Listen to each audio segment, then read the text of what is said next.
Where's Fielder? He's gone to the dogs. Welcome once again to the Gone to the Dogs podcast. This is your host, Steve Fielder.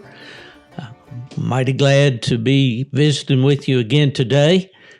I've brought my partner in crime, Mark Miller, who he and I have got a project pup here that we're going to be talking about today. And this podcast is going to be a little different than the ones that we've had in the past, in that we're basically going to talk about starting pups.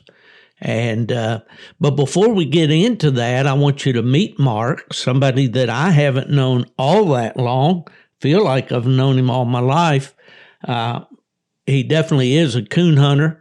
And one thing about this sport, if you're a coon hunter, then you've got a big fraternity of brothers and sisters out there, sorority, I guess you'd call the girls.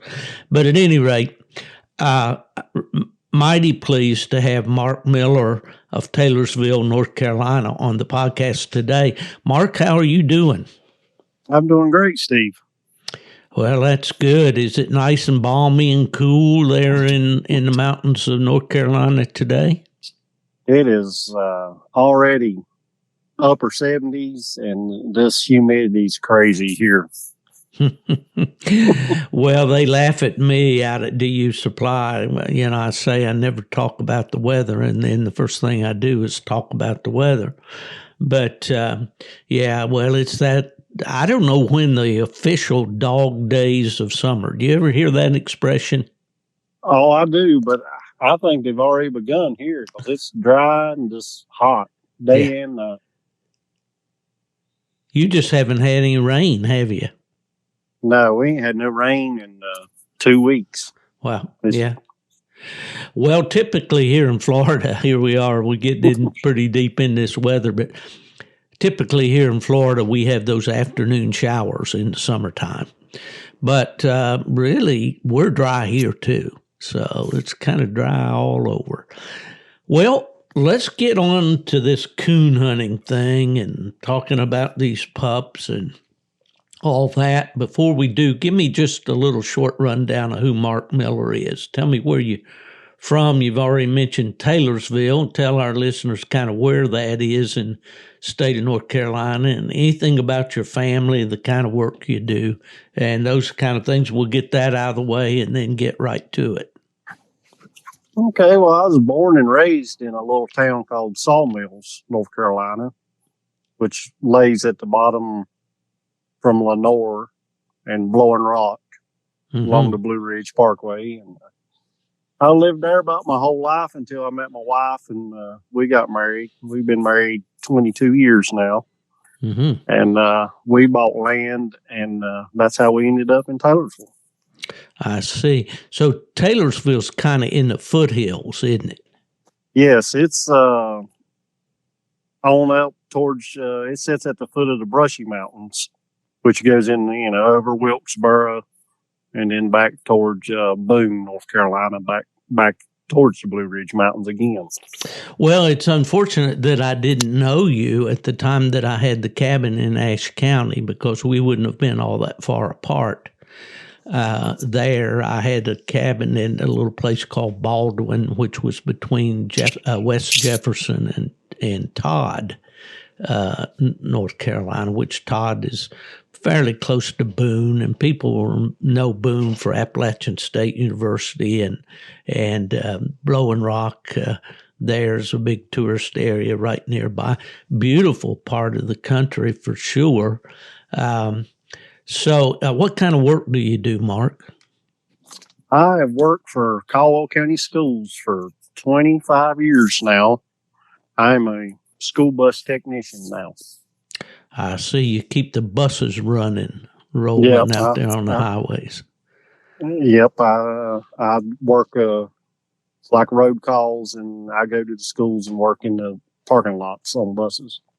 I see. Well, so you go out and work on them while the kids are in school, so they'll be ready to roll when the bell rings, right?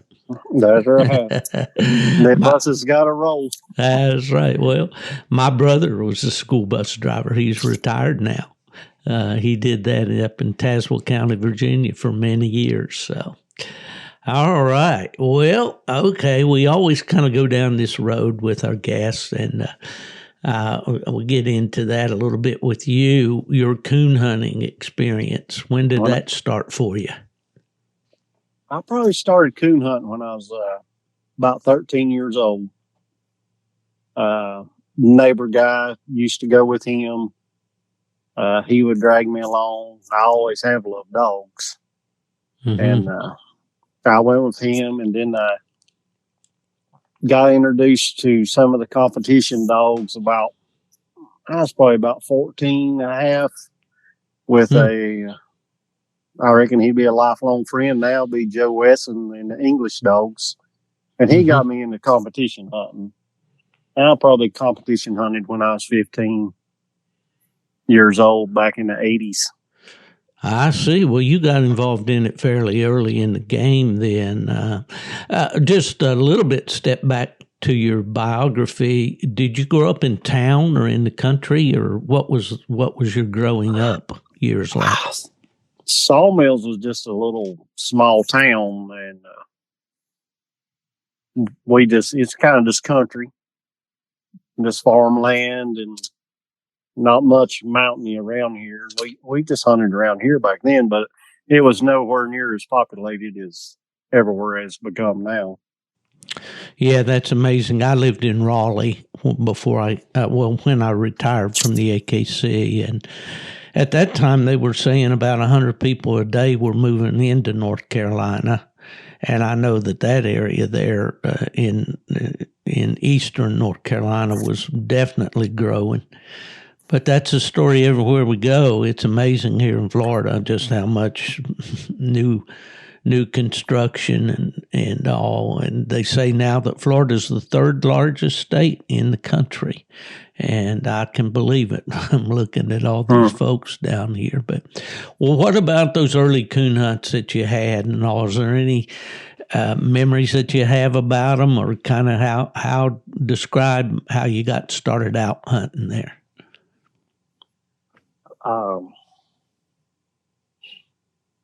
Basically just my love of dogs, and I just had yard dogs when growing up, and I just always, my grandpa was a rabbit hunter, and I started with two little beagles and running with a guy up the street. That we had a little spot over in Sawmills. We could go back off in behind a bunch of housing development. It's just all growed up, and we'd run rabbits day and night. Oh, yeah. Well, it brings back a lot of memories for me, too. That was something I always wanted to do. And from a very early age, I figured out that I wanted a dog involved in my hunting experiences. You know, I mean, some kids just want to be out with a gun, squirrel hunting or rabbit hunting. And I did that, too. But I always enjoyed it more when there was a dog involved. Oh, yeah. I always... I still love just dogging more than anything. I've even got into bear hunting in the last few years with dogs, and that's a hard chore in the mountains, but I really enjoy running bears with dogs also. Yeah. Now, I don't believe you have any personal bear dogs, do you? No, I don't have any personals as of now. But you hunt with some other guys. I hunt with Brad Hite and his bear dogs, and he's got a really nice pack of bear dogs. And bad things happen to bear dogs, and that's where my wife stepped in and said, "You can't have a bear dog because I can't take it as far as I'm getting hurt." And yeah, well, our families have to come first. And some hunters don't. I was listening to a podcast on DU, Hunting Supply, and the guest, and I apologize for not recalling his name right now, but talking about how much involved, you are with hound hunting and how many days out there in the field. And of course, these guys are mainly talking about big game hunting out west. I guess a lot of lion and bobcat hunting, lynx hunting, that kind of thing. But all of that, we still have to remember the family comes first, and we're fortunate to have spouses that support our activities, and I'm certainly blessed in that regard. But the ladies take a little bit different perspective on these dogs. You know, they do worry about them, and they are concerned when they have injuries and all that. So. Well, okay. I imagine those bear dogs that you hunt with are Plott dogs. Is that right? Yes, that's correct. Yeah. Well, the Plott dog, of course, originated in North Carolina with the Plott family there, and so that's they're very popular there and across the country. But you chose when you got into coon hunting. Let's talk about your progression here, your personal dogs. You know what? I know you like the Walker breed, and you had some nice hounds. How long have you had registered Walker dogs? I got my first one probably 14 years ago. Okay. Mm-hmm. Before them, I hunted English dogs. Oh, okay. Okay. Now, I saw you at the American Plott Association Breed Days back in March, and your friend there that you were hunting with, was he hunting an English dog or a blue dog? He was hunting a blue tick. Okay. I see. Well, what kind of, do you remember the bloodlines on the English dogs you hunted back then? Yeah, I hunted, this would be going way back. I hunted some dogs off Penny's Kentucky Kojak. Yeah. And Blue Boy Red back then. Mm-hmm. That's Roland Dickey's dog, I think. Yep. Down Kojak, of course, was Leroy Penny. Leroy Penny's. I hunted dogs off of them, and later I hunted Michigan Swamp Rooster dogs. Paul Joe Taylor. Wesson. Oh, okay. Joe Wesson had descendants of rooster dogs, and I got mine from Joe Wesson. I see. And I hunted Michigan Swamp Rooster dogs in. Yeah, I hunted with a lot of swamp rooster dogs when I lived in Michigan. Yeah, for sure. Of course, and then I lived right within about 15 miles of Larry Wilcox with the Thunder English dogs. Oh, yeah. Larry always had some really nice dogs. Started hunting with him when I first moved to Michigan and enjoyed a lot of good hunts with Larry. Right. Okay, well, then you made the jump to the Walker breed. What was that all about? Well, I know the guy that was Tim Osborne. He was pretty high into Walker dogs. Mm-hmm. And him and Jim Farmer, they had the TJ style slipper dog. Mm-hmm. He's a nice sound. Got to hunt with him. But Tim brought out this dog called Hardwood Bean. Solid black Walker dog, and I just loved the way he looked. Mm-hmm. Big hound, big 80, 90-pound hound, blocky. And I told him, I said, when the time's right, I want one from him. And that's what got me started in the Walker dogs. Okay, so you got a pup out of Bean, or how did that go? I got a pup off Bean and another female he had that was just as black as Bean off of Buckhorn Nighttime Savage. And he popped out a nice litter of blackens, and I got the only male out of the litter. You know, I remember when James Atwell and his dad had the Savage dog, and he was doing really well in the hunts, and he also had the Overdrive dog at that time. My buddy David McKee down in Whitmire, South Carolina, you may know David. He the president of the South Carolina Association, and he and I worked together at AKC. But he had a really nice female named Ann that was out of Savage, and I hunted with her many nights, especially down at our friend Johnny Brinkley's in Tallahassee, Florida. But that's a good bloodline right there. Oh, yeah. I had a female I got from Darren Cobbler that was direct off Savage also. Mm-hmm.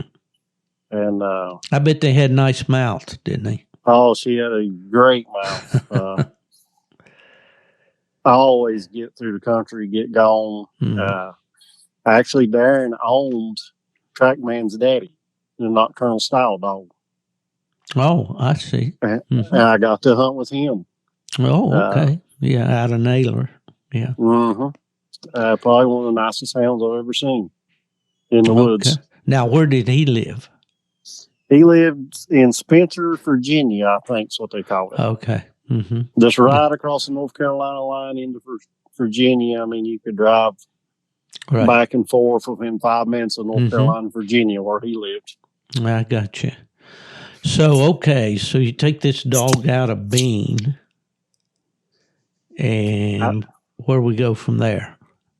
I take him, which he's a big old black. I think he got up to 82 pounds. Solid black muzzle face walker. And I just started putting all my time into this dog. Mm-hmm. And what'd you call him, Mark? His name was Hardwood Dreamer. Mm-hmm.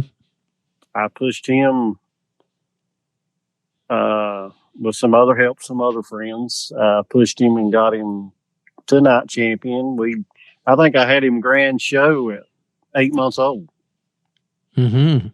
Must have been a real looker then, yeah. He was a looker. Beautiful straight legs. I mean, he had it looking. I took him, I think, 13 months old to to Grand American. Won the treeing contest out of, back then, there must have been 100 dogs there that day on a Saturday. Mm-hmm. In their big treeing contest. I think I won it with 68 barks in 30 seconds. That's getting it done. He could get it. He's a triple barker. For sure. Had one win on him then. I think by the next year I come back, he was granted at 2-year-old. Mm-hmm. And I started following in the stud barn. You know, back then it was really good. A lot of big name dogs always showed up. Oh, yeah. I had my little setup too. And most of the time I set up with Tim with Hardwood Bean. Right. And okay. It went good for several years. I was doing that. And I just kept pushing Dreamer, qualified him 3 times for the world. Made the top 100 with him. I think him being a looker, we was breeding pretty good. Yeah. I could actually breed that dog and take him to a night hunt that night and win. Didn't bother him at all. Mm-hmm. Didn't bother him at all. Got him up in age. He got some health issues, and he went sterile on me at a younger age. But Whitey Marshall took him and tried to breed him. And Whitey Marshall is in Grayson, Kentucky. Right. He owns a Silverado Dan dog. Mm-hmm. That's on the top reproducer list for, he's probably been on there 6 years now, consecutive. Right. They got the Midnight Rider dog. It's off for Dreamer. He's currently now on the current reproducers list. Also, I think him and his son Jack on Rider together.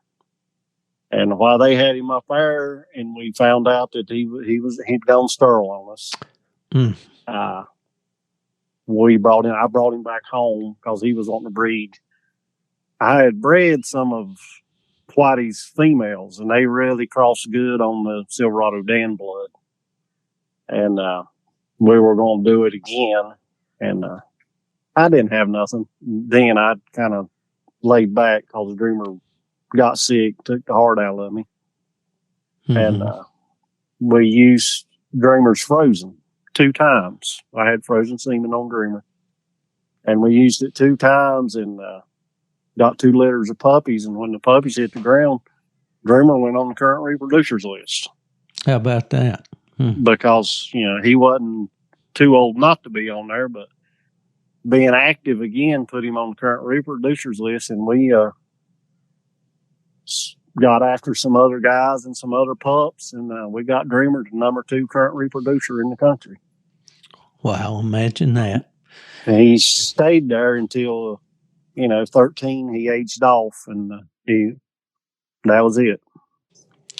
Well, that's an amazing story right there, and I remember the days when frozen semen was just being talked about.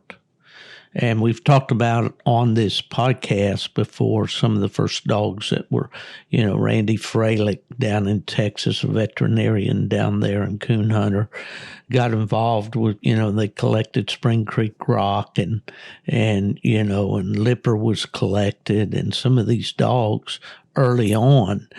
But, there was a lot of talk about, the frozen semen litters, you don't get as many pups and this and that. But eventually, a lot of pioneers, that really got involved into that science. And man, now it's a fairly common thing. And it's, I think it's at least as successful as live breeding, if not more so. What's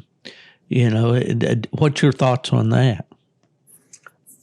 I think it is, because the dog I have now that I push is a semen bred dog off Dreamer, and he had a litter of 8 that lived. Had 8 live puppies. They're all still out there somewhere.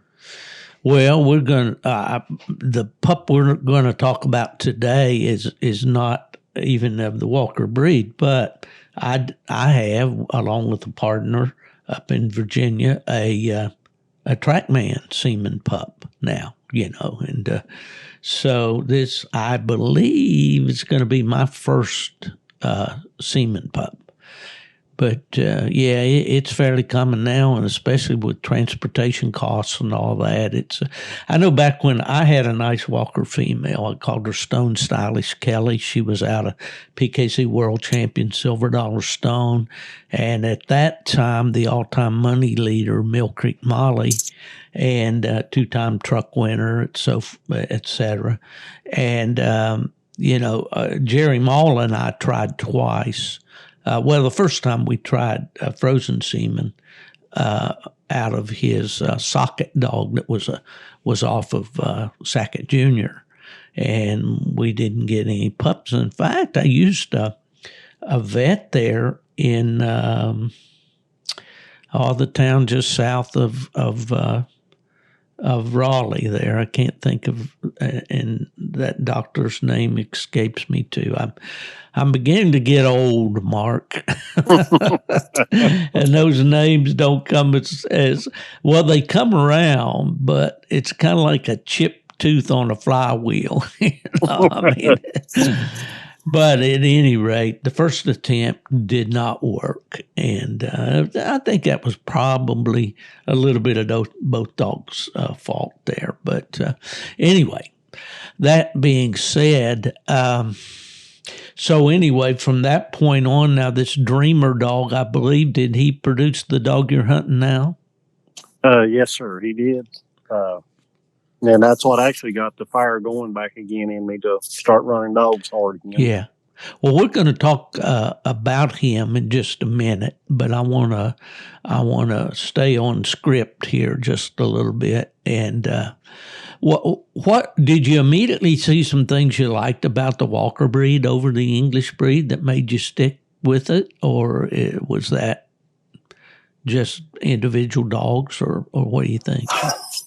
I think it was just individual dogs. The Bean dog just had an unreal mouth, and he put it in the Dreamer dog. This dogs you could hear for a mile. in the mountains. I mean, they just had super booming mouths, and I just like that solid black look Yeah. on a walker dog. So, well, when you say solid black, you don't mean that they're coal black like a Plott. They did have white on them, but they have a lot of black, right? They got a lot of black. They just got like white legs and the white tail tip, white right. underbelly. Right. This around the eyes though, and the top of the head would be just solid black. Yeah. Mask, no brown on the head, except the muzzle. The muzzle, end of the muzzle is brown, but for sure, black, all black around the eyes and everything.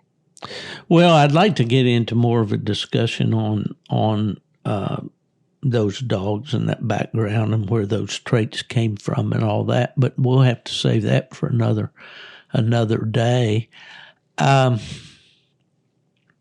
You and I didn't know you at all until, I guess, back toward the end of last year, maybe the first of this year.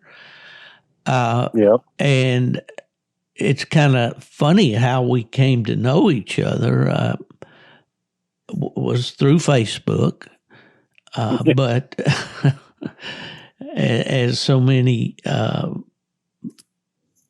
I guess, relationships or friendships start these days online. But I kind of wanted to give the listeners just a little bit of background about this way we got together and all. I raised a litter of Plott puppies back, I can't tell you the year, 7 or 8 years ago, I guess. Out of the dog that I had, I commonly called him Old Hoss. He was a registered Plott dog that traveled with me. I estimated over 200,000 miles. He traveled with me around the country, and I hunted him in a lot of states and all. And I really liked the dog, and my listeners know about Old Hoss. A friend up in Pennsylvania, Amanda Alexander, had raised a litter of puppies off of the famous Black Monday dog that won virtually every show that he was put in. He was a Plott that won Best in Show in AKC confirmation rings. Quite honestly, in my opinion, the best looking Plott dog I ever saw. I saw him in the ring many, many times, but I knew that his background was in hunting dogs, and it went back to the Bayou Jake bred dogs of Rex Morgan back in Iowa. I knew, and also the county line dogs of Christina officers there in Kentucky. And anyway, I kind of wanted a puppy out of that bloodline. I thought, I'll get a good-looking pup that will hunt, and that was my idea. And I was with AKC at the time and living in Raleigh. And anyway, I arranged with Amanda to get a puppy off of Black Monday, and also a female that came from some of the dogs of a very active Plott guy back several years ago. Don't hear too much about him anymore, named Elwood Simmons out in Brazil, Indiana. And Elwood's dogs, some of them came from Curtis Walker in West Virginia, one of the 4 Walker brothers that have had Plott dogs for a number of years. Anyway, I got this puppy. I named her Monday Morning Rain, which was after the Black Monday dog, and called her Rainy. And she was just a real great little project. She was doing good. My buddy Lindell Price and I took her up to Ohio around Thanksgiving time, and she got started up there and was doing really well, and brought her back home to North Carolina. And she got into a deer race with a couple of hounds and ended up getting killed on the road, which was a real disappointment for me. So anyway, I contacted at some time later I contacted Amanda and asked her if she still had any of the litter mates to Rainey that I would be interested in either. Well, I'll jump forward a little bit, and I don't want to capitalize too much of the conversation here, but in the meantime, my friend Kevin Lundholm, the attorney in Ohio, had a litter of puppies. He had picked 2 that he kept, males, and he contacted me when he heard Rainey had gotten killed and said, I've decided which male pup I want, and if you want the other one, I'll just give him to you. So that's how I got Old Hoss. So later on, then I contacted Amanda Alexander and asked about were there any litter mates to Rainey available, and she said yes, she had 2. And I said, would you consider me leasing, buying, borrowing, whatever, one of those females to breed to Hoss? And she said, I'll think about it. Well, then as the Grand American time grew near, it was some time since I'd heard from Amanda, and she contacted me and she said her one female, she called, Amanda named her Plotts after mobsters. She has this one called Mob Boss Guma. Apparently Guma is the name for a mobster's girlfriend or whatever. So anyway, that's way too much information for somebody that's not a Plott person. Anyway, I'm going to wrap this little thing up and put a bow on it here. We did get Guma down here to Florida, raised a litter of puppies. I kept a pup out of the litter. I named her Bear Pen Tennessee Waltz and nicknamed her Dancer. After I got her started in a pup pen in Mississippi, I sent her up to Tony Beals in Michigan. Tony unfortunately got sick and really wasn't able to hunt her much, but he did finish her the show champion and water champion.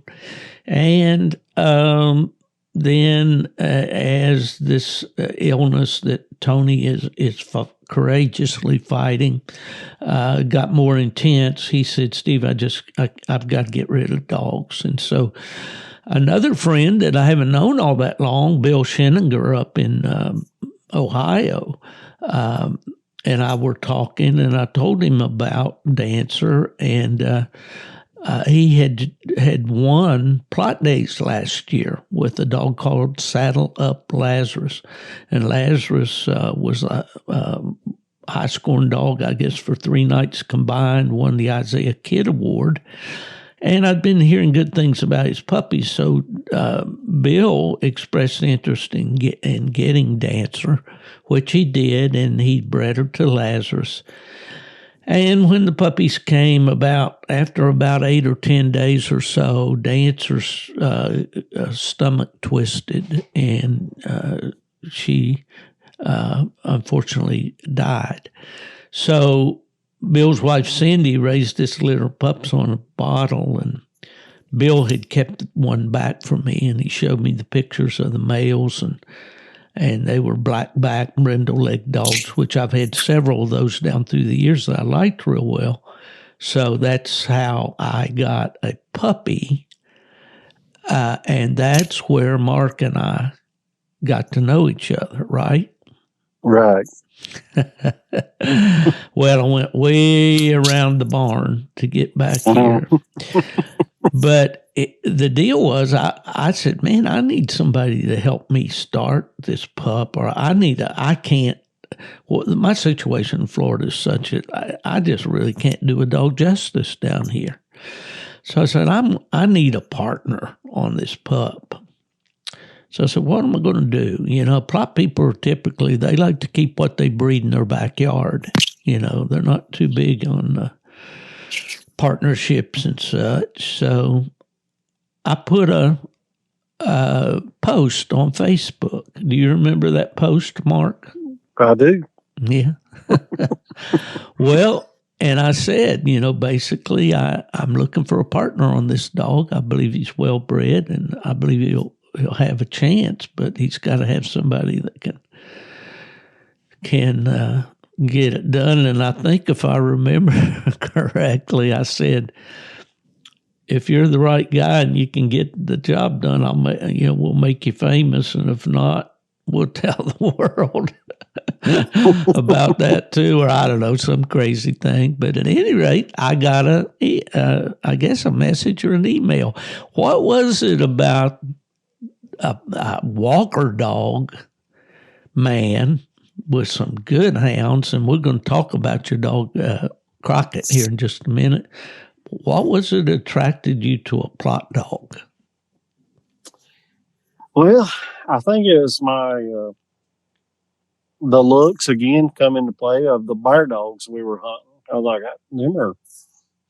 I like the brindle, and looking through the coonhound world and the books, nobody was really pushing a Plott hard, and I thought maybe I should give it a run. And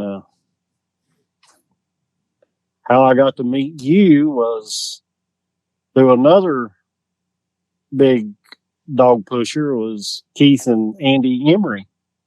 All right. I messaged him and I said, all these other breed people. I said, I'm looking for a nice bred Plott to run. And it's like a day later, he sent me the message that you'd put on Facebook. And that's when I messaged you. That's how it got started. You didn't waste much time because it came pretty quick. And so... Yeah. He told me, he said, you better hurry up. Somebody will grab that up. So Keith told me. Well, everything reminds me of a story. And you mentioned Andy, who, of course, his maiden name is Elburn. And she and her sister Nikki, I remember them when they were just in a stroller and in diapers at Autumn Oaks with her parents, Curtis and Kathy Elburn, and been Redbone people for many, many years. A great, great family that I worked with when we were hosting the UKC World Championship in Logansport, Indiana. Kathy and her mother, and they prepared the dinner, appreciation dinner for our judges and all kinds of things. But known the Elburns for a long time, so that's a real strong coon hunting family. And I didn't know Keith until he and Andy got married, and really learned to like and appreciate Keith a lot too. So, yeah, and so I got a note from them. And then you and I also have a mutual friend named Courtney Risk, right there in North Carolina. How did you and Courtney get hooked up? He come to me to breed to the Dreamer dog. I see. Many years ago. Mm-hmm. And it just started off from there. He come to the house. I always make fun. I like, hey, your bedroom's made up and ready for you to come visit. Well, he used to talk. Well, here again, I don't want to get too deep in the weeds, but when I first moved to Raleigh, North Carolina, I get a phone call, and it's Courtney. And of course, I did not know Courtney personally. I'd seen his name many times in the magazines because when he was in the Air Force and he was moving around, he was out in Washington State, and he was down in, I think, New Mexico maybe for a while, and different places. I saw this guy's name, and knew that he was a coon hunter, and he knew David Anderson, a guy that I knew real well from at that time out in Washington State. But anyway, Courtney called me, and he and I hunted together the whole time I lived in Raleigh and worked at AKC. And Courtney and his wife took me into their home, and when I moved from Raleigh down here, Courtney helped me with the move. Oh, I could just go on and on about Courtney. He's a great guy, great friend, a real coon hunter, and has had some really nice Walker dogs. So Courtney also gave you a good review, so to speak. So I said, well, this guy right here. And then so you and I I guess we got on the phone or we get on Messenger or whatever and kind of learned a little bit about each other. And so I guess that brings us down to the fact that you and I co-own this Plott pup from Saddle Up Lazarus and Dancer that we call Bearpin Fever. Now, we're going to talk about Fever in a little bit, about how you are starting that pup and what you're seeing out of him and all. And I want to, I guess, go into this. What is I call the meat of this podcast is about starting and training pups. Give me an overview of how, what your philosophy is on starting pups, Mark, about, basically when you like to try to start them, what you do with them day to day type thing. I actually just start 3 months old, probably. Mm-hmm. Just let them be a puppy. Yeah, try to teach them a little bit of behavior when they're little. It helps. But 3 months old, I'll take them to the woods during the daylight. And we'll just walk, get to creeks. I try to find a creek challenge enough for them to get in the water. And then I just kind of work my way to a little deeper water just to give them a little more confidence and just get them out. That's the main thing. Spend time with them. Kept this pup busy. Now, to give the listeners a little bit of information, I guess, was he, about 4 months old, 5 months old when you got him? So I just turned 5 months old, I think, when I got him. So that typically is a little later than you would have liked to got the pup, I'm sure. Yeah. And I would agree with that, too. I'd raised several pups over the years, and rarely, I can only recall a time or two that I bought a dog over all those years. And I usually started a puppy that my dad and I had bred and raised. But I like to start them when they're real young, and I would, spend a lot of time with them, touching them, going over them with my hands. Being there around the kennel, around the female, even before their eyes are open, get them used to human touch. I know Dancer was the boldest pup in the litter. She was the first one out of the whelping box. She was a climber. You had to watch her. She'd climb out of an exercise pen.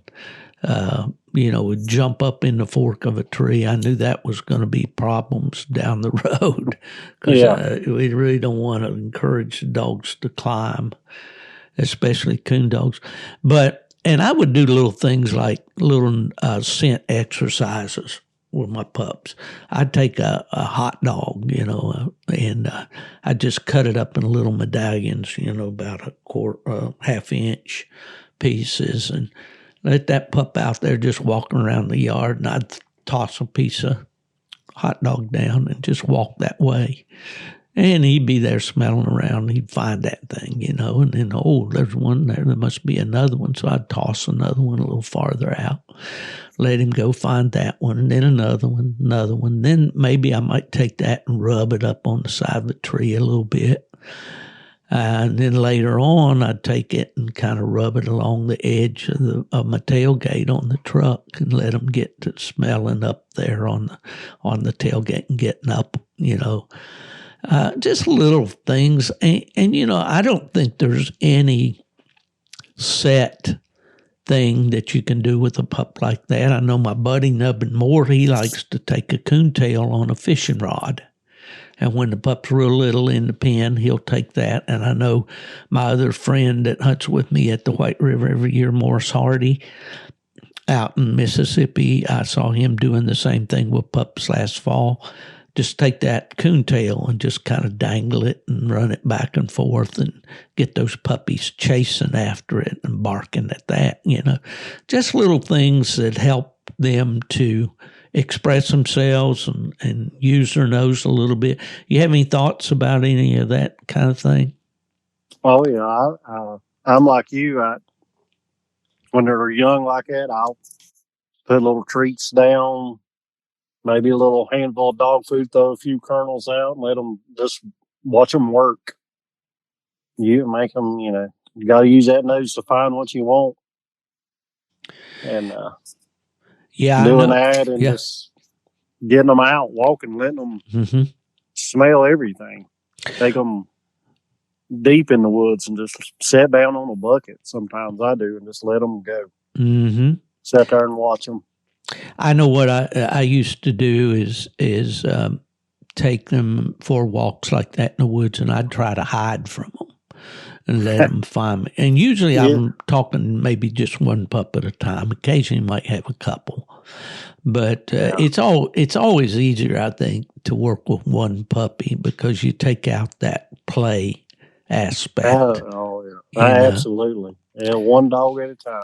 right, right. Training. Yeah, I would like you. I would, if he would get gone out of sight, I would move Mm-hmm. Mm-hmm. somewhere where I could get out of sight of him coming back to that spot, Yeah. and then sit and wait on him and let him hunt me down. Oh yeah. Yeah. Well, That I it's good remember, for him. yeah, I remember Dancer one time. I took her up to Virginia, and she was just about 4 months old. And I took her out that night with my buddy Lindell Price up there, has Walker dogs, of course. And we took her, and she went. She would always go with the other dogs, and she went about 400 yards in there with his dog. And finally, of course, I had the Garmin on her, and she decided that she would come back. So, but instead of, we were up on a ridge by that time. We had walked up this creek. Well, she tracked herself all the way back that 400 yards down that creek to where she was when she left me. And then she found my track where I'd gone up on the ridge, and she tracked me up there. So I thought, man, that's a good sign right there that pup's using her nose, because that's the only way she would know to do that, because she really hadn't gone, well, at any rate. I think that's so important, and it's a good first step. And listeners out there, we get a lot. I used to get a lot of mail, and maybe not as much with this podcast as I did with the one before, from young hunters or new hunters that are, just basically clueless, and I don't use that as a negative term, about how to start a coonhound puppy. And so trying to tell them these things, but it's always good. You got a city park, you got a dog park somewhere, whatever. And Yeah, of course, anywhere. to get Just them in spend the time wood. with them. Yeah. Mm-hmm. Yeah. Spend that time. Okay. And this puppy, I have another project going with a friend named Keston Jesse up in Virginia with this Trackman Seaman pup. But, loading in the box and taking the dog around, just down to the store or to the post office, or I don't advocate you take it to work and leave it all day in the dog box, but it's good, don't you think, to get them out as early as you can, and that way they don't get sick. This Trackman puppy was getting sick in the box, but she's gotten used to riding now. Yeah. If you can get them out, if you're just going to the store, put them in the truck, front or in the dog box, ride them down the road. A lot of times, me and Crockett, we travel alone. He rides in the front with me. He's best well-mannered dog that you can own right now. Yeah, yeah. How do you teach one to lead? Usually, I'll take a young dog like I did Fever. I will take him to hunts or bench shows, even though he ain't old enough back then to go. Just have him there and letting him watch everything and lead him around. You just need to break a small switch off with some leaves on the end, and he get to pulling too hard. I just take him leaves and just tap him on the nose and make him stay beside you. You don't have to beat the dog. Right. Well, that's one thing that I try to advocate here on this podcast. I'm not a beater. I mean, that you're just hurting the dog. You're not helping the dog. Well, that's it, and they don't understand. You know, they don't. I think back when I was a kid trying to train a dog to stand on the bench, and I was in the backyard, and I was being pretty heavy-handed with this dog, this pup. And my mother looked out the kitchen window, and she stepped to the door, and she said, "Come here." She said, "If I see you slap that dog again like that, that's going to be the end of you and that dog. I'm not going to let you mistreat a dog." And I won't say I haven't ever done that down through the years. I'm not proud of it. But I learned quite some time ago that it's better. And you know what? I noticed this in the bench shows. It just seems like that these ladies have pretty much taken over the bench shows. You know, you don't see, or rarely would you see, a lady handler taking a heavy hand with the dog. You know, they teach them through repetition and patience and so forth. But at any rate, yeah, that's an important thing to remember, I think, for anybody to remember when you're training these dogs. They need to understand what you're trying to tell them. They've got to be smart enough. They have to have intelligence so they can absorb and apply the training that you're trying to give to them. But they're not going to do it. It's just like the overuse of an e-collar.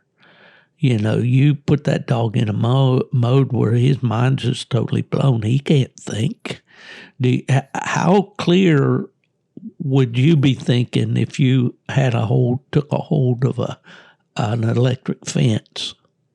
Yeah. The only thing you'd be thinking about is getting away from that fence.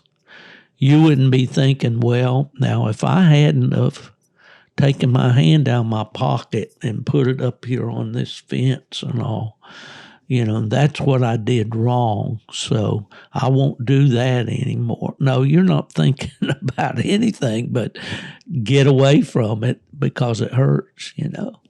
No.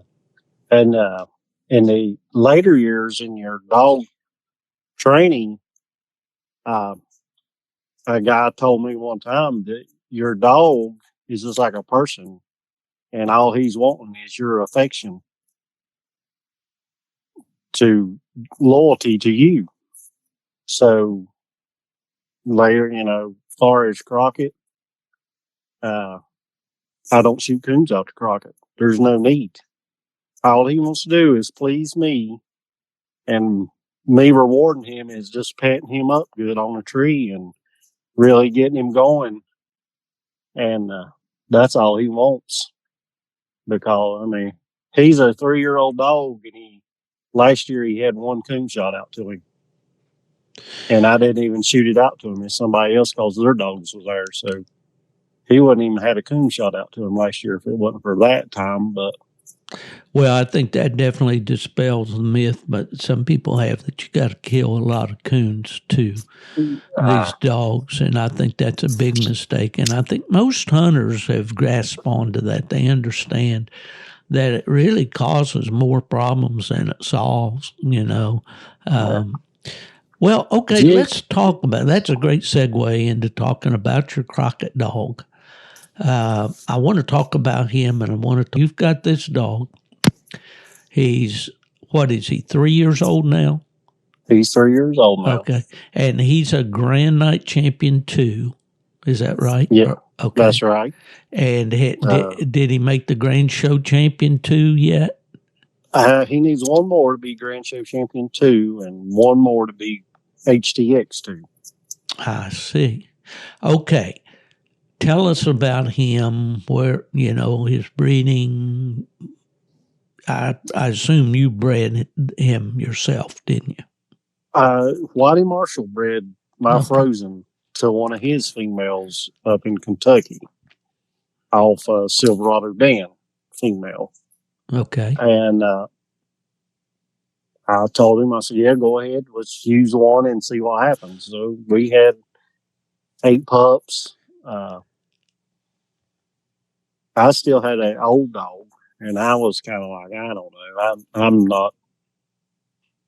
I was kind of doing the bear hunting thing then too, and I was like, I don't know if I want a coon dog. So I was holding off. Well, this one pup never got picked up. Nobody never picked him. And me and a bear hunting buddy went out there and got him and brought him to the house. Mm-hmm. And he ended up, I ended up buying his half from him, and I so own Crockett myself now because he just started to spark in me. Just reminded me so much of the Dreamer dog when he was young that I just wanted to run with him, man. Okay, so how old was he when you went out to Whitey? You said, was it at Whitey's you went out? Yeah, he was up at Whitey Marshall's. He was, he was like 10 weeks old, maybe. Okay. Yeah, just Yeah, a baby. he was just, he was just a baby. He's just a licensed one nobody wanted to take. Mm-hmm. And Whitey called me and said, got this licensed one left. You sure you don't want one? And I know, when I seen him, it was on then. Well, that's good. Well, okay. How did you start him? Tell us about his progression and how Basically, you brought him along.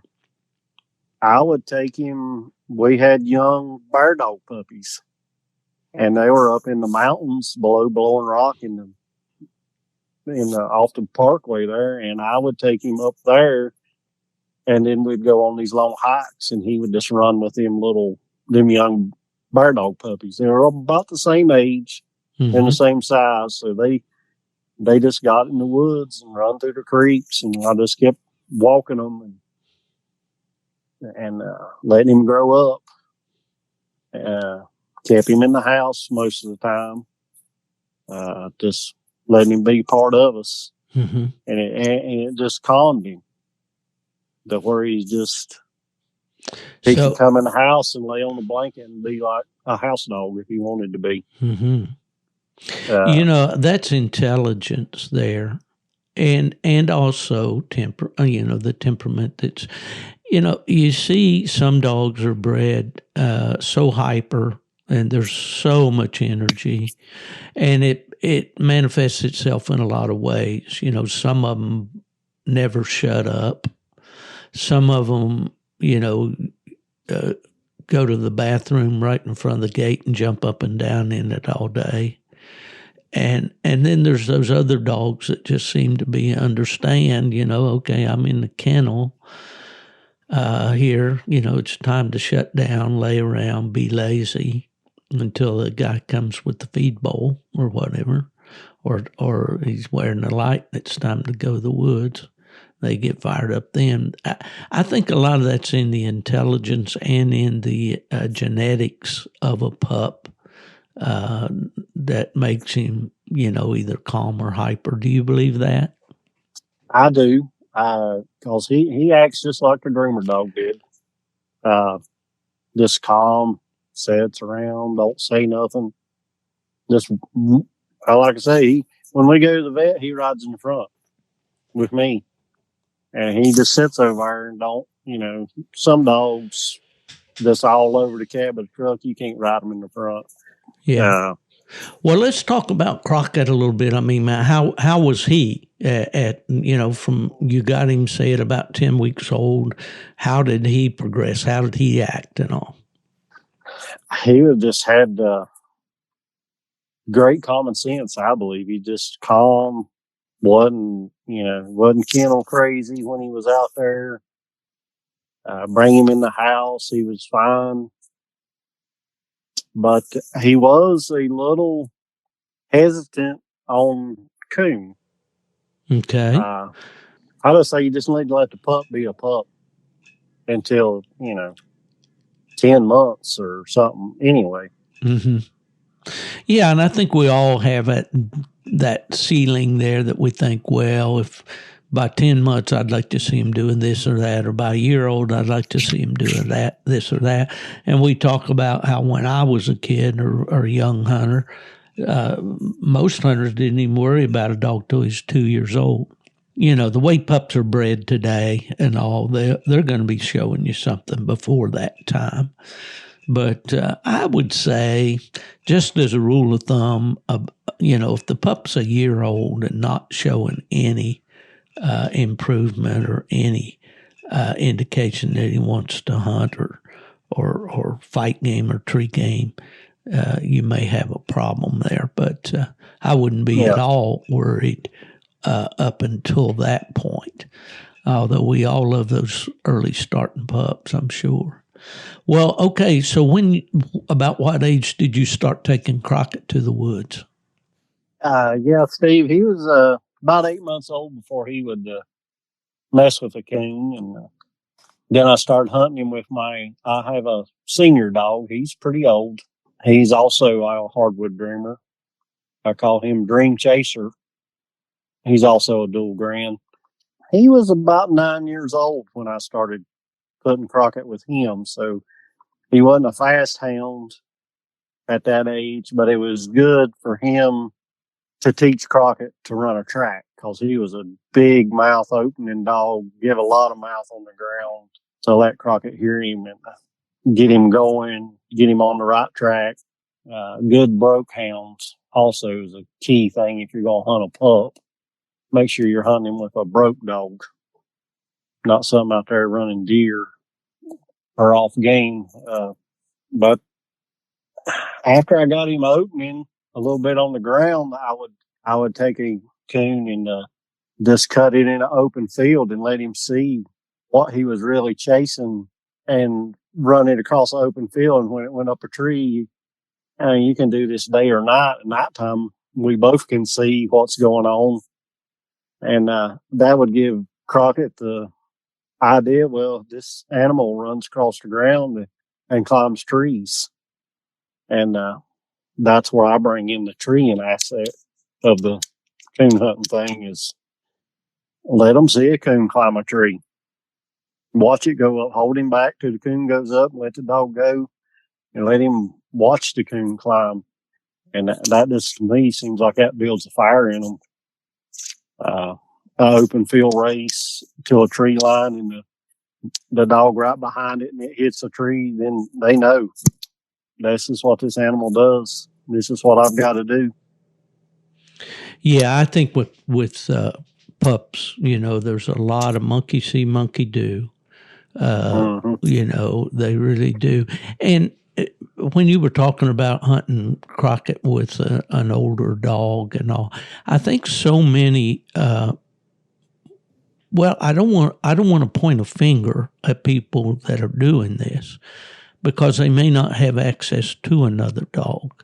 But there seems to be this real undercurrent in our sport nowadays that a dog has to hunt by itself. It's got to be a loner. It's got to be independent.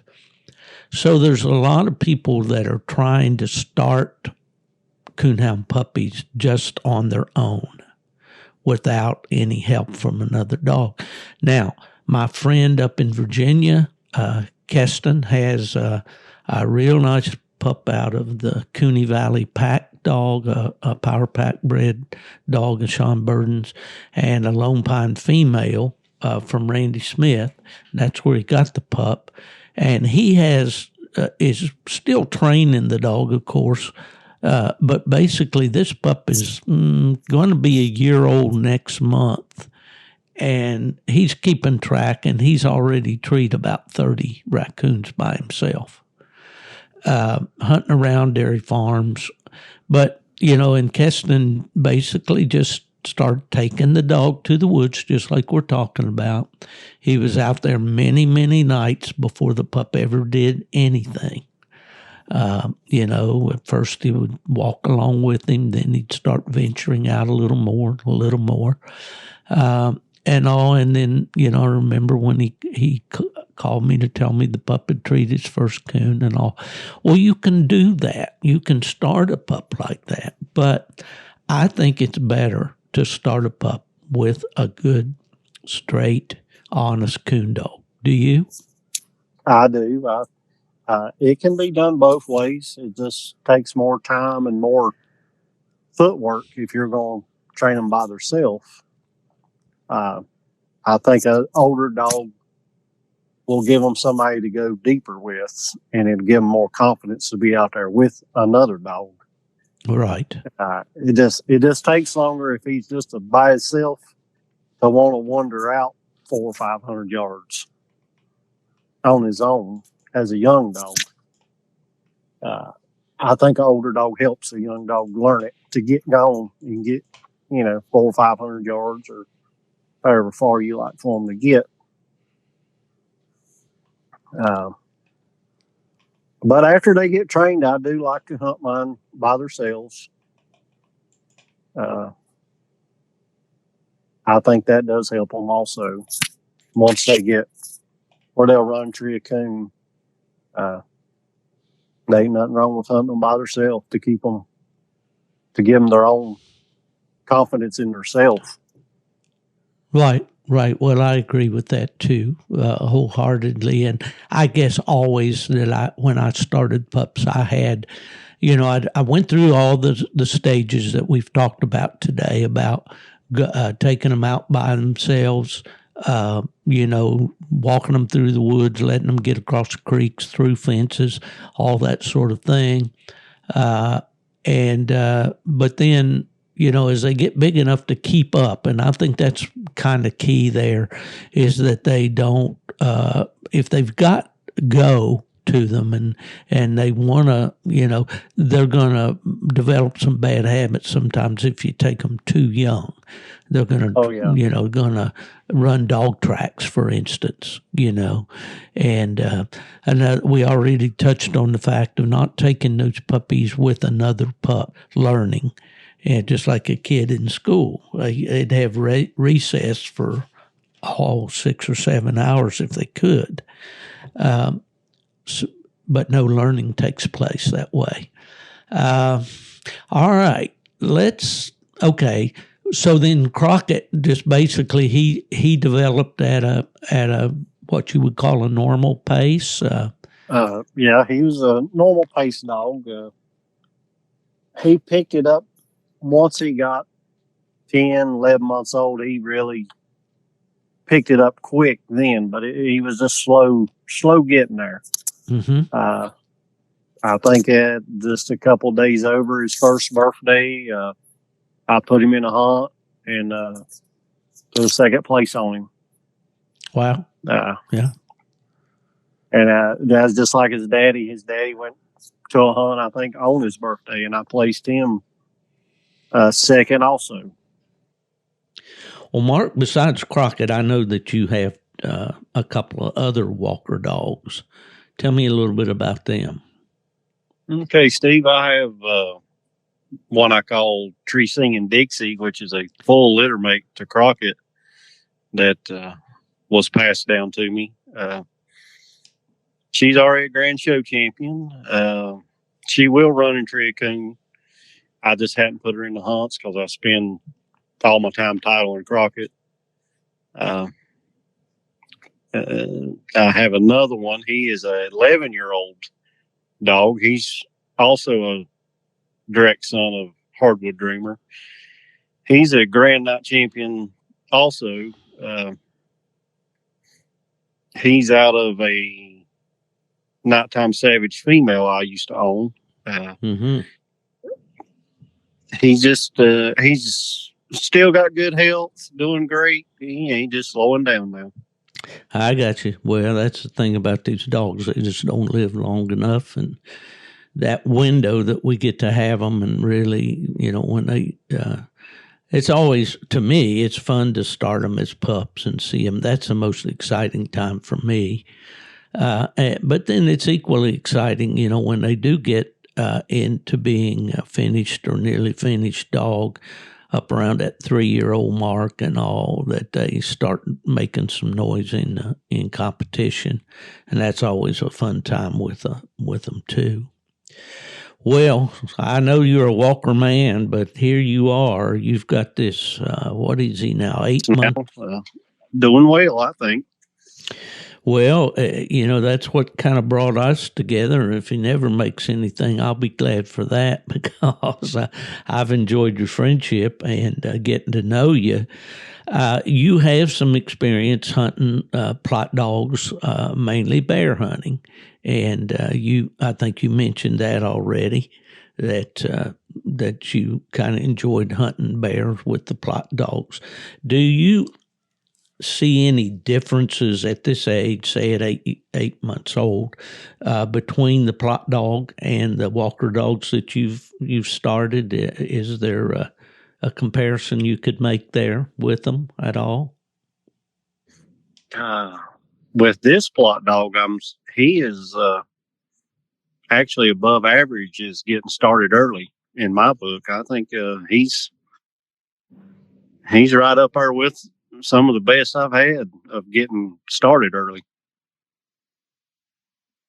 I've already been working with him on the bench. He's already running treated coon on his own, split treat. He is doing a absolutely great job right now. Well, we don't want to jinx him here too much, but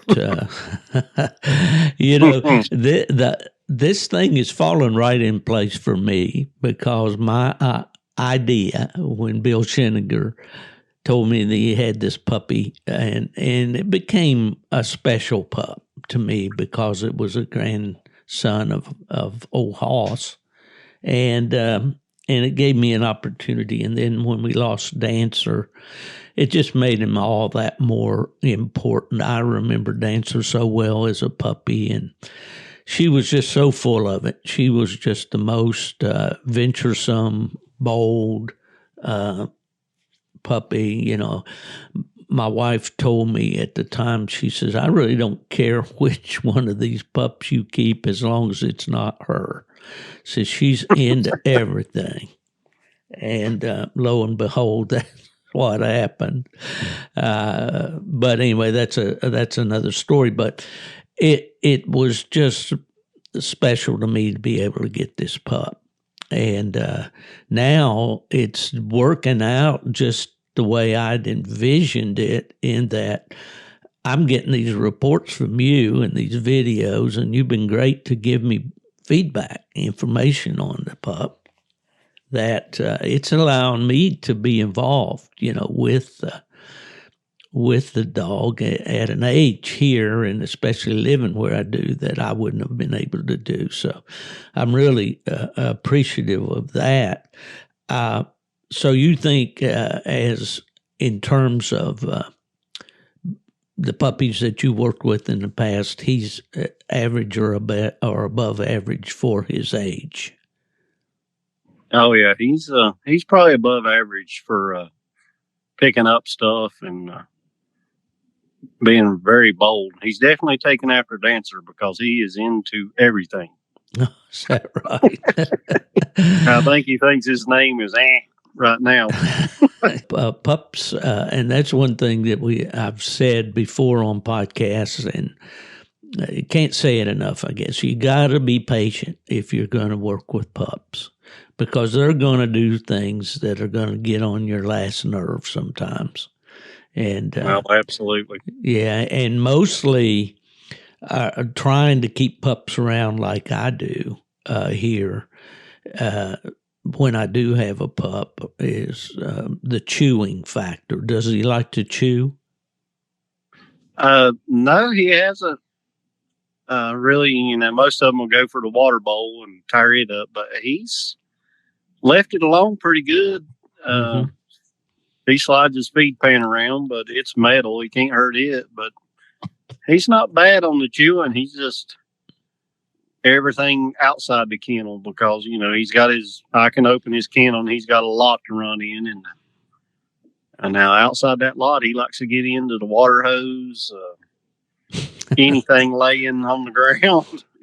Oh yeah, yeah, and that brings a story. And of course, my listeners always know that there's a story just about it and everything. But my dad would say when he was a kid growing up on the farm there in Middle Tennessee, he and his brothers had the cur dogs.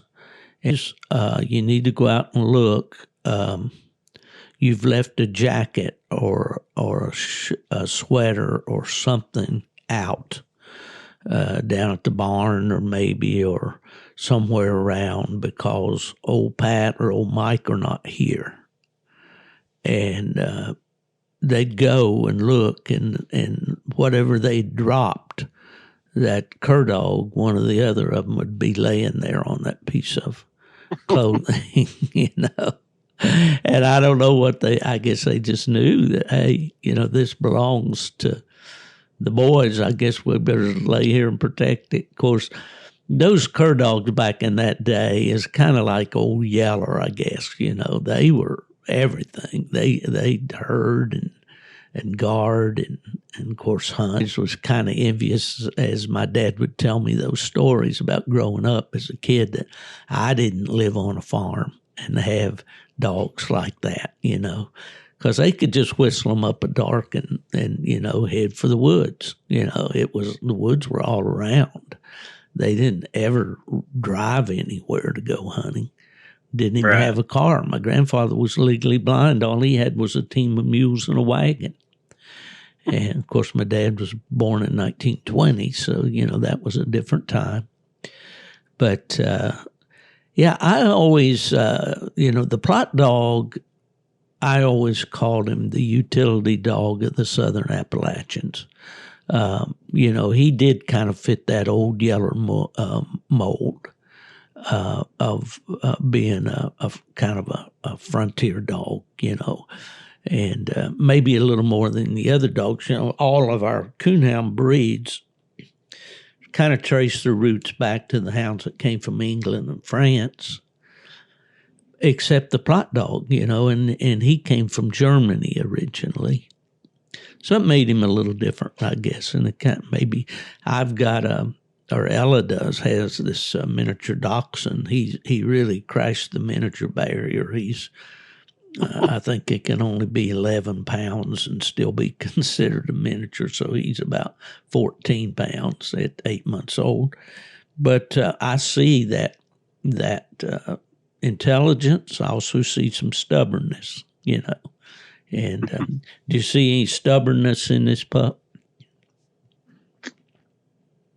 Yeah, sometimes he's a little stubborn about getting in his lot.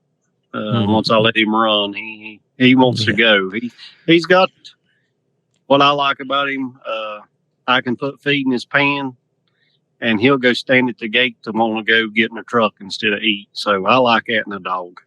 Yeah. Showing that he'd rather hunt than eat, right? Yeah, I like that.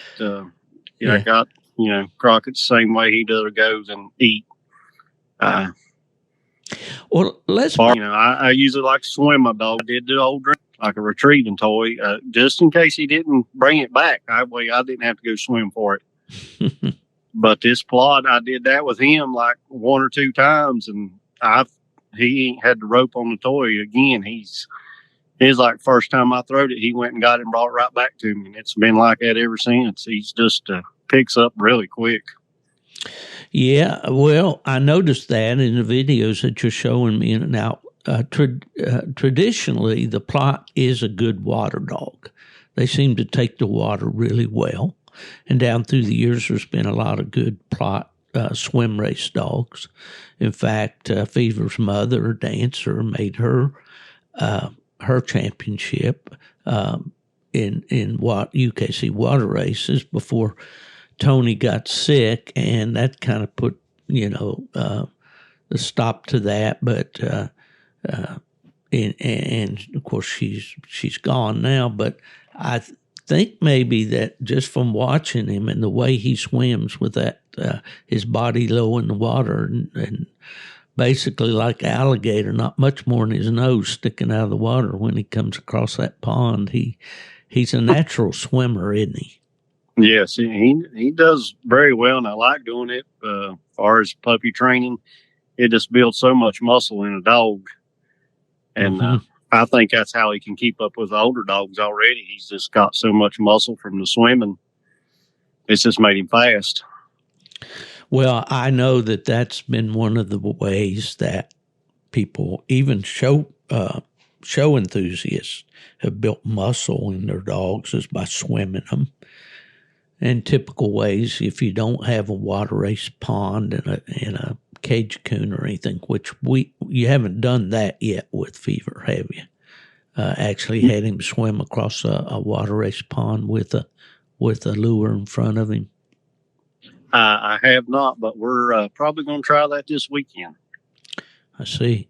Well, I know guys have actually put them in take a rowboat out and let the dog swim along, I guess with trolling motor or whatever. You have to be careful that your dog don't get in the propeller. But, swimming is excellent exercise. It is for anybody, and the dogs especially. And he's typical of the old-time Plott dogs, and in that he's got kind of heavy hair. He's not a real slick-haired dog, and he's got a fairly short tail with a strong root, which was always a feature of the old Plott dogs as I was coming up as a kid, the dogs that my dad raised and all. So he really looks like a Plott in all aspects. And but when you first got Fever, what were some of the first things you did with him, if you remember?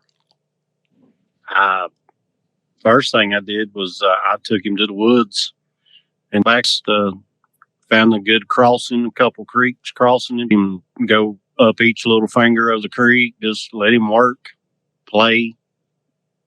I just kept him in the woods. Yeah. They learn so much that way. And I used to say in some of my writings, you do that with a pup until all the new wears off. Because when a puppy goes out there in the woods, everything's new to him.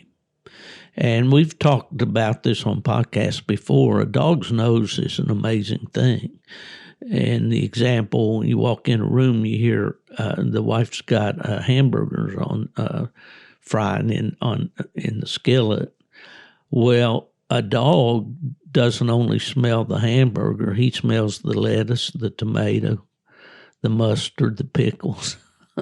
He can distinguish the smells of everything that's out there for a young pup, all the different sights and smells and things that get his attention, when he's very young. And I think guys make a mistake, well, this dog, he didn't check any trees or anything. He didn't, he doesn't act like he's going to be much of a hunter.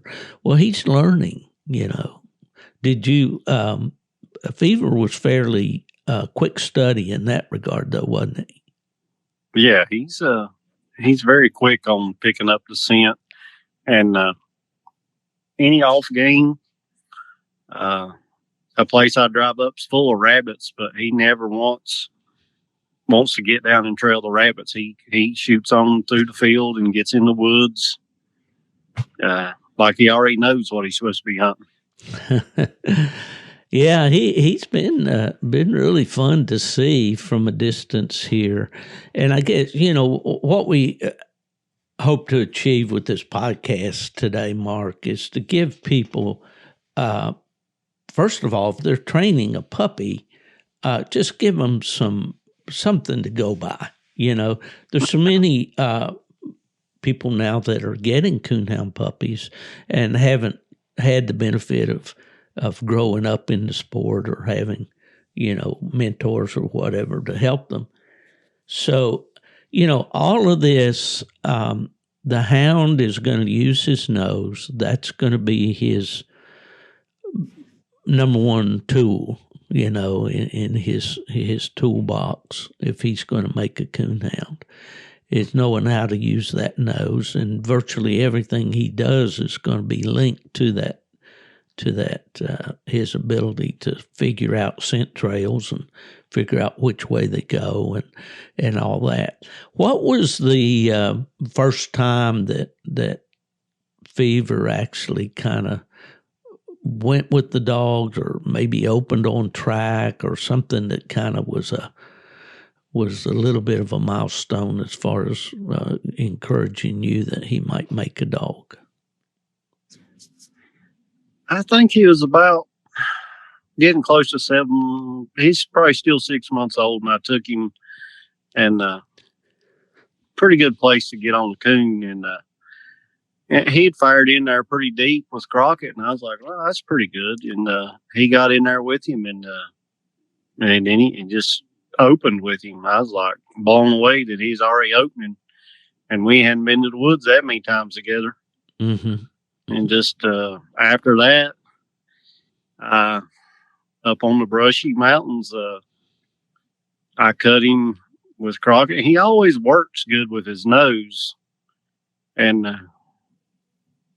Crockett went on around the mountain, and I was watching him on the Garmin, and he was working around away from him, but ended up circling back to him and yards in there, and he was in there with him when I found him. So I was like, that's getting in there.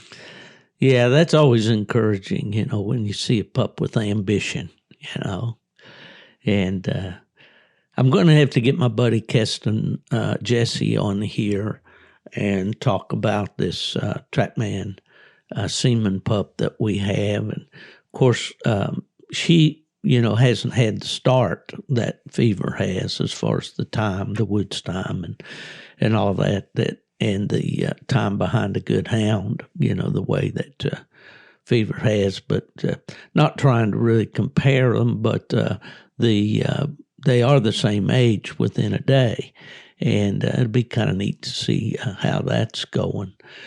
Well, for the benefit of our listeners, Mark, do you have any important first steps that you believe a guy should do when he gets a new project?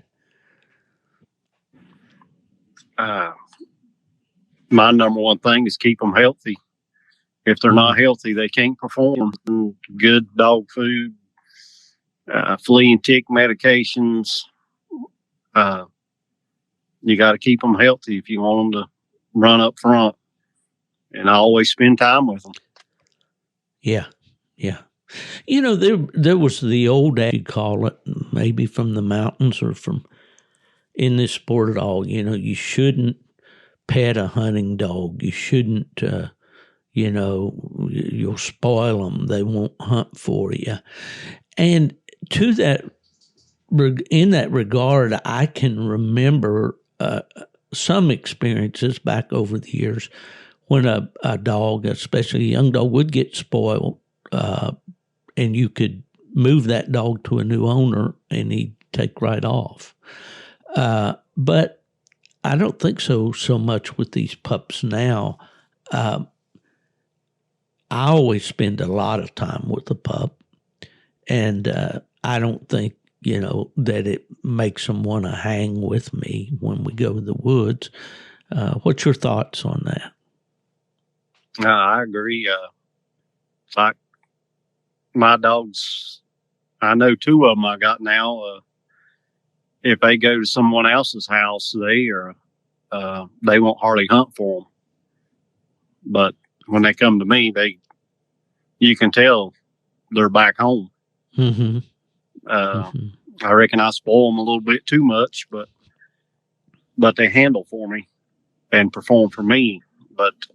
And that's what my dogs strive to, just to please me, and I reward them with. Well, that brings up a point to me, and as I look at the competition world today, and we definitely know that today's competition dog is pretty much a wild, crazy, go yonder hunting dog. I get some flack for saying they're crazy and whatever, but I've heard podcasts from some of the top handlers say, that putting a handle on a dog is not something they never cared about doing because they wanted them to be wild and crazy, get them off the tree wherever they can get them type thing, And there's that aspect. Then the other thing to me is a lot of these dogs, if you see them, if they're owned by, let's say, a person that has several dogs out there competing on the circuit with several different handlers, and you watch the results and so forth, and from hunt to hunt, you see these dogs today, they're with handler X, and next weekend they're with handler Y, and the week after that they're with handler Z, and it just, I wonder about, I guess it's that type of dog that has been trained just to get away from the handler, don't have anything to do with the handler, and it doesn't really matter to them who turns them loose. And I guess there's always been dogs that are like that, but then, for most people to really enjoy the sport, unless they're going on the big stage in competition where things are, fast and furious, and you're walking a mile to this dog tree, then you got to walk a mile to the other dog and so forth. It's going to be a lot more pleasurable if you have a hound that does bond with you and does want to hunt with you or for you, and appreciates the fact when you come into the tree and put the snap on him. And I know that the peaceable dogs around the truck, around the clubhouse and so forth, I've seen them for many years, but they're just I don't know. We talk about dogs don't have the homing instinct anymore. Because they simply don't have to. We go and get them. We've got the Garmin, and we can go find him wherever he is and get him. So there's no reason for him to come looking for us. And if he could, most handlers don't want him to, Right. Yeah. What's your thoughts on all that? Well, I know that's what a lot of the fast and furious hunters like in them, but to me, I like to have a handle on my dog. I just don't care for him to be that way. Mm-hmm.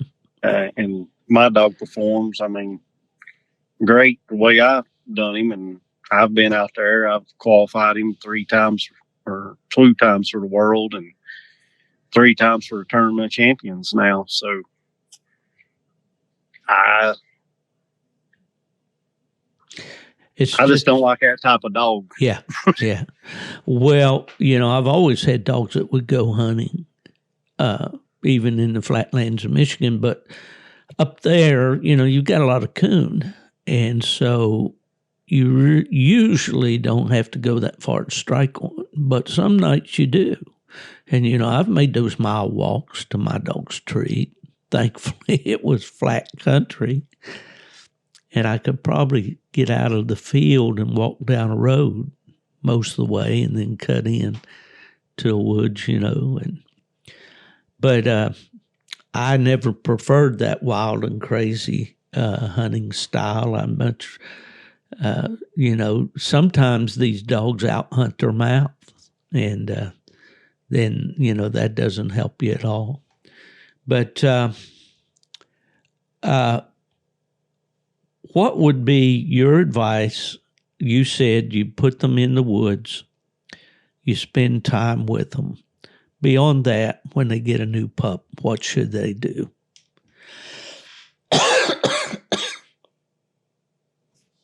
I like to introduce them slowly to a coon. Don't force them on something they don't want to do. If they're not ready, if they're scared of the cage coon, take it away, bring it back next month.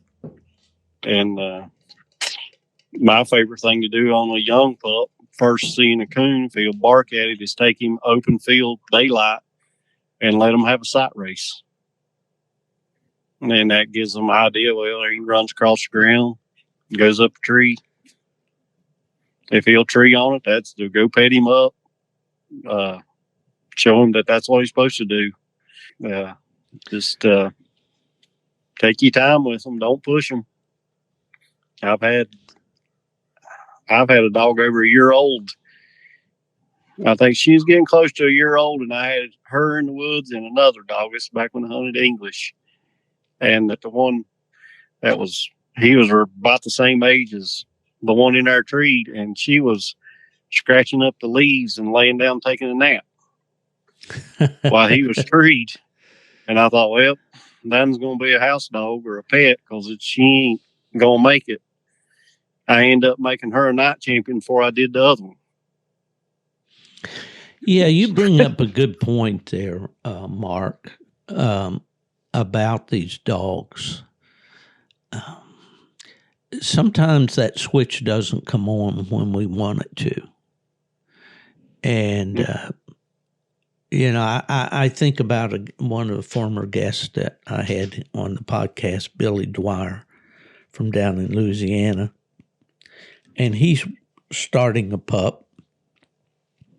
And he's having some frustrations. He's taken this pup several times to the woods, and she's coon crazy, but that switch hasn't come on as far as getting out there and striking a track. And some of puppies sometimes we see this real bright star. The cruise dog that I had, man, the morning I went up to Randy Smith's in Pennsylvania and picked him up, he was down actually I went the night before and we hunted, and all the morning I got up to leave, Randy had to go down in the woods and catch him. He was down there trailing, and he was about 4 months old. And right away, I took him to White River, and the first tree I led him into, the other dogs a tree. When he got within about 20 steps of that tree, he threw that head in the air, went in there and smelled on that tree and sat down on his butt, started treeing, It had me excited for sure. And that whole week, he was out there working tracks. And I know we have one dog are working his track in the water, and it gets real quiet, and then a dog opens and picks up the loose, and it's Cruz, and Nubbin comments about it. So anyway, he was a real early starter and, had me excited from day one. But, they're just different. They're all different. And my word to the listeners out there, especially younger people, is don't lose patience with your dog.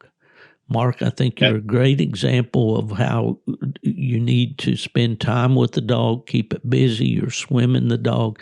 You took him out in the daytime as a puppy. You taught him, well, so far he hasn't gotten all the way into loading on in the tailgate. I think you see he did it one time, right? Right. He always puts his feet up there, but he ain't too sure about jumping all the way in there. Yeah. Yet. A little trick I used to do when it wasn't hard for me to climb up on the tailgate and jump back off is I used to just jump up on the tailgate and pull them up to me, and right. and it's kind of hard to stand on the ground and get your hand raised high enough to get up, all the way up on the tailgate. But I don't do that jumping around anymore. Those days are over for me. Yeah, but yeah. But anyway, it's this podcast is really just to encourage you out there if you've got a puppy, and I know you've done your homework about getting a well-bred pup. Don't think that there's a one-size-fits-all, that there's a pattern that you can lay down and say, okay, pup, this is what, at 3 months you should be doing this, and at 5 months that. They're all different. They all have individual personalities. At this point in the game, we're hopeful that old Fever's going to make it, aren't we? Oh, yeah. I got high hopes for this one. Well, that makes me feel good because I know you've had some good ones down through the years. And anytime I can get a Walker man to hunt a Plott, that's a good day, Oh, yeah. You've just witnessed a miracle. Show out there, and just about everybody in the sport knows Whitey. Has he made any comment about you fooling with this Plott? Yeah, he's like, I don't know what you're thinking, was his words. Yeah, I imagine there's probably a lot of our listeners are feeling the same way. But, when I did have a stud dog and advertised a little bit, I would get so many inquiries. I remember running an ad in American Cooner. I got 50 inquiries off of that ad, and there wasn't a handful of them that had a good Plott female to breed. And they'd say, I want a pup. I want a pup. Do you have any pups for sale? I said, well, I don't have any pups. I said, don't you have a good female you can breed? And you can have a whole yard full of pups. And they'd say, no, I don't have one. Or I just kind of always wanted to try a Plott. And I'm sure the other Blish, whatever. And the Plott is unique. But I've found with the Plotts, if you get one, you get him, once you get him going and all, he wants to catch his game. That's what he's about. He likes to mix it up with that game. He is bred that way.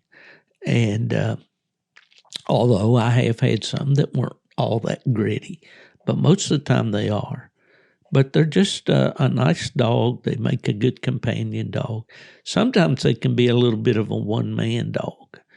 And I don't know if we know anything about that with Fever yet. But, Mark, I have enjoyed this podcast opportunity with you. You and I do message back and forth quite often, and it's always good to hear your reports on old Fever. And I want to bring you back on the podcast from time to time to give us a little progress report about how the pup's doing. And wish you much success with Crockett as you continue to build those Grand Nite Champion wins. I'd say he'll be a Hall of Fame dog here one of these days for you. And I hope you go to the Tournament of Champions. I know you were out there this past year, and wish you good luck with that. Is there anything you thinking about these puppies, or a word that we could pass on to the listeners that we haven't talked about? My number one thing is just spend time with them, which I've said several times in this, but hate to sound like a broken record, but that's the main thing. Don't give up. Just take your time with them. Yeah. Well, I had my fingers crossed because I had no idea what this pup would. Well, I knew about his background, and I knew the pedigree was there. I knew it was stacked on both sides with good coon dogs. But you never know with the pup. Happy that he's just as much yours as he is mine. But I sure appreciate the work that you're doing with him, and we'll look forward to having you back on pretty soon here, and we'll see how old Fever's doing. Hopefully you'll have a report on, his escapades on the bench and in the woods that we can brag about a little bit. Let's hope so, Steve. All right. That's Mark Miller, Taylorsville, North Carolina. We've been talking about training puppies. And if you just fast forward to the end of the podcast, you need to go back and listen. I believe there's a lot of meat on this bone here, and we'll look forward to talking about Fever again. Well, folks, that's all I have for this week. I hope you have a good week, that you're staying cool. And if somebody asks you where I am, just tell them he's gone to the dogs.